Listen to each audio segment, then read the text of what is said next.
I had been working at home one night. I sell ebooks online, so I'm always writing one book or another.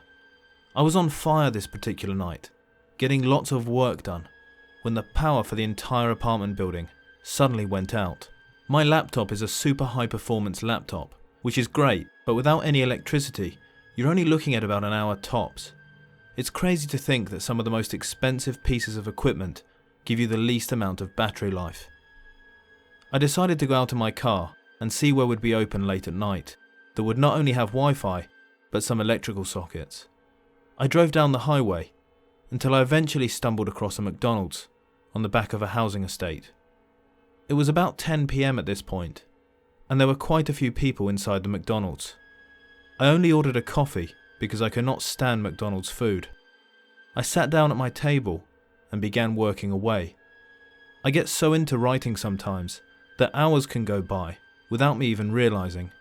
After about an hour and a half or so, I looked up from my laptop to see that a lot of people had already cleared out from earlier on.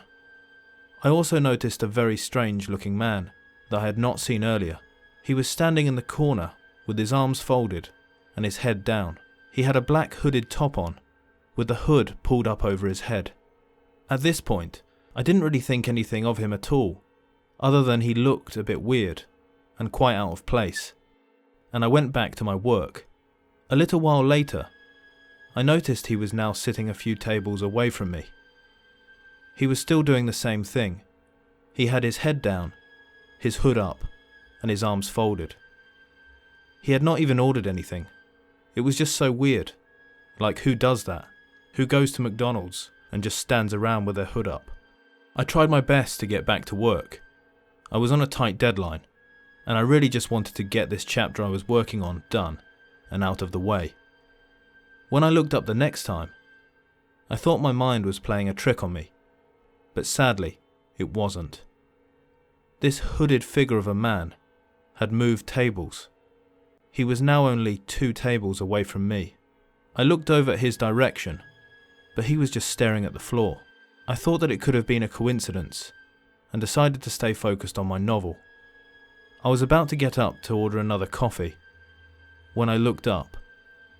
The hooded man had moved again. This time, he was sat on the table in front of mine, still with his head down and his arms folded. I began feeling very afraid and decided to finish the next page and get the hell out of there. I finished the page. I even rushed it a bit and would have probably needed to redo it again when I got home anyway. I went to close my laptop when I saw that the hooded man had moved again. This time, he was now sat at my table, right in front of me, still with his head down, his hood up, and his arms folded. There was only the top of his black hoodie that I could see. I asked him if he was okay.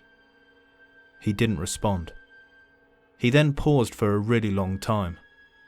Out of nowhere, he then started slowly and quietly banging something on the leg of the table. While still looking at the floor, he said to me, "Look outside. Your window." I didn't want to look, but I eventually did, and stood in the car park. Right outside my window was another man with a black hoodie on. He was stood right outside my window. He also had his arms crossed and his head down. I was fixated on him for a few seconds, but I quickly snapped out of it when the guy sat in front of me said, "Hey!" He continued gently banging something under the table. I looked underneath the table to see what it was. He had a knife in his hand. That is what he was gently tapping. I only saw it at a glance, but it looked like some sort of carving knife. "There is nowhere for you to escape," he said. "Listen to me. I need you to do what I say. I'm going to get up and take your laptop.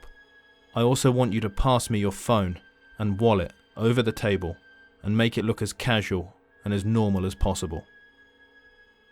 I reluctantly handed him my belongings, and true to his word, he got up, picked up my laptop, and walked out of the McDonald's. I felt sick and was on the verge of tears. I put my head in my hands, and when I looked up again, both men had gone, disappeared into the night. I used to go to McDonald's every Saturday with my dad when I was a kid. It was a typical Saturday tradition. After I finished karate class, we would always end up going for lunch at McDonald's. My dad had a very demanding job, and he would spend most of his time on his cell phone, talking to clients, even on weekends. Our tradition was that we would go to McDonald's together. He would give me the cash. I would go up and order whatever I wanted, and something for him, while he would sit at the table and talk to clients on his cell phone. On this one particular Saturday, as I was waiting in line to order my food, I felt someone pushing into the back of me. This person was way too close for comfort. There was invading somebody's personal space, and then there was this. I turned around to see a very tall, middle-aged man staring back at me, with a weird, long smile on his face. He didn't say sorry or anything, but he just sort of looked at me, and it really freaked me out, because he looked at me like I was food or something. It was then my turn to order, and I could still feel this creep staring at me. I felt so uncomfortable. I took my food and sat down with my dad, who was still talking on his cell. We started eating, and as I looked up, behind my dad, I could see him, the creep. He had chosen a table right next to ours. He still had that sick, weird, long smile on his face, and could not take his eyes off of me. After we finished eating, my dad gave me the signal that we should go. I looked behind him and around the restaurant, and there was no sign of the creep. So I told my dad I needed to go to the restroom and that we could leave after that. I went into the restroom and went into one of the cubicles and sat down. After about 30 seconds, I heard the restroom door open. I heard some very heavy footsteps. They did not sound like women's steps at all. Suddenly, the footsteps stopped right outside my cubicle. I thought it could have been my dad, so I said his name. But this person didn't reply. I couldn't imagine my dad coming into the girls' restrooms. Whoever it was now standing right outside my cubicle door. I looked at the bottom of the door, and I could see some very large men's feet. "Hello?" I said. "Who is there?" Still no reply. What happened next was so horrible that I still feel sick just thinking about it. The man on the other side of the door began playing with the door lock and trying to push open the door. Suddenly, he stopped. I was shaking. His feet were now gone. I was crying uncontrollably. I began to feel a bit of relief, thinking that maybe he had gone. I looked under the door and around the restroom. He was nowhere to be seen.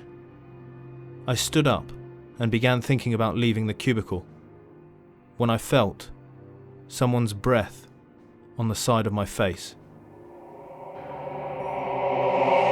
As I looked left, there he was, the creep.